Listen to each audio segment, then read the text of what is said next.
Let us now witness the Parade of Stars.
Working with nature for a better future.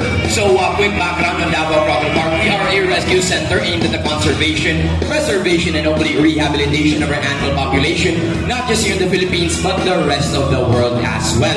My name is Kuya Mark, and this is your Keeper Talk. But before we proceed with the show, let's set a couple of ground rules for everyone to follow muna, no? So first and foremost, as we are going to be working with wild animals, I need everyone to find a seat and remain seated. Please do not try to touch or grab any of our animals that might come your way. Secondly, to those who are still eating, I'm so sorry. Please, Park and Zoo, we have two species of crocodiles.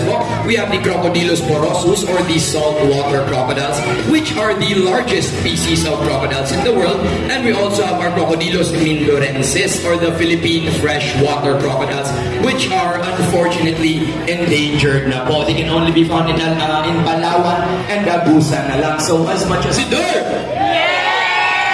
Alright, on my right side, the energy. On my left side, natay coffee dispenser sa gawas folks. Kung nagduka pa mo, kaya wala lagi dingog, diri banda sa wala.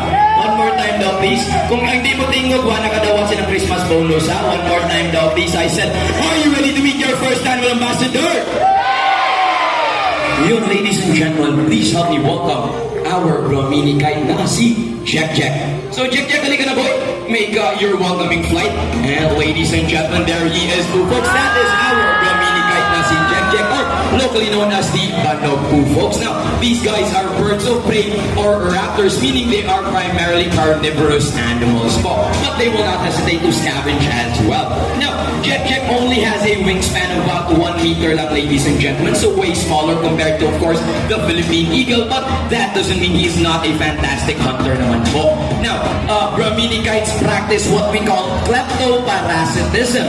Kleptoparasitism is when animals are highly competitive and will steal food from other animals po. So, Jack, small as he may be, will not hesitate to steal food from an even bigger predator. Now, that's all for Jack for today, folks. Let's give him a round of applause, ladies and gentlemen. Thank you so much, Jack, and of course, Kuya Jimar as well. Now, let's meet our next animal ambassador now. And our next animal ambassador are known as clumsy birds, but we don't know why, considering they are fantastic flyers naman po. So please help me welcome the alarm clocks of the rainforest, the Kalaw, the Philippine Great Hornbill, now si Mr. Bell, and there he is, too, folks.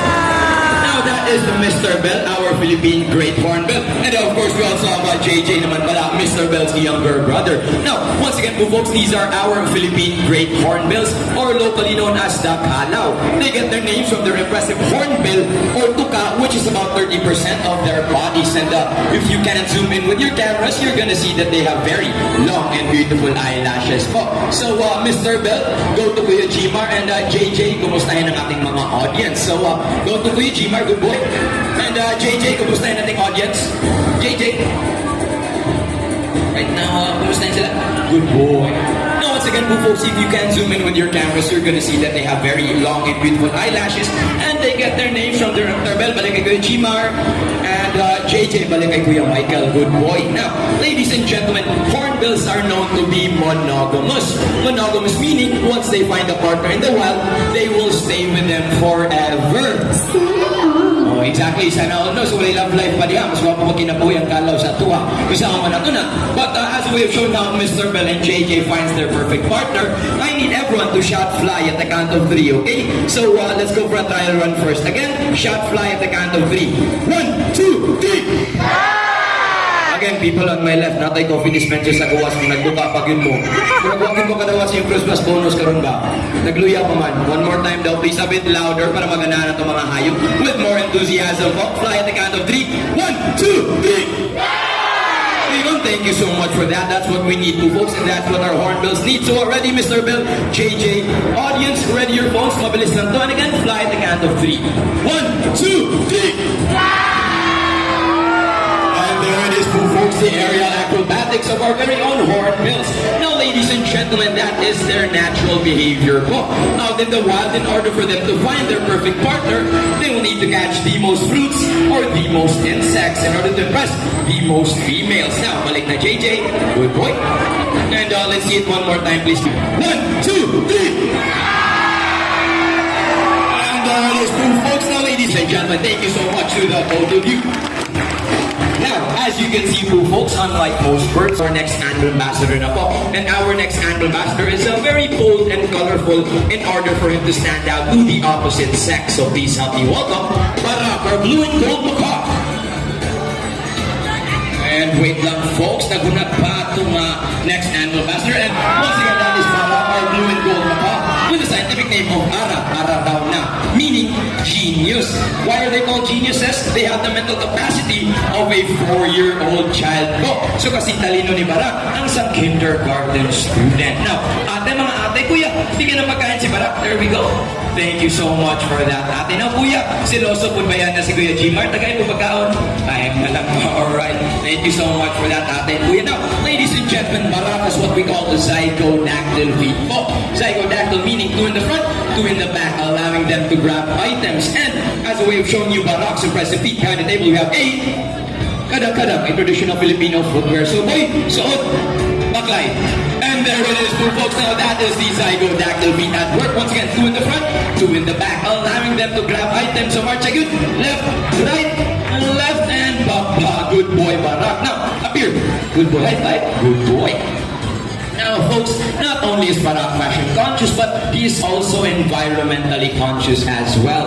Now, let me ask the audience and be honest, okay? Who here segregates their trash? Or kinsa nag-segregate sa basura nato dire? Oh, we have ate, we have ma'am, we have anyone else? We have kuya, we have ma'am, thank you so much. We have sir.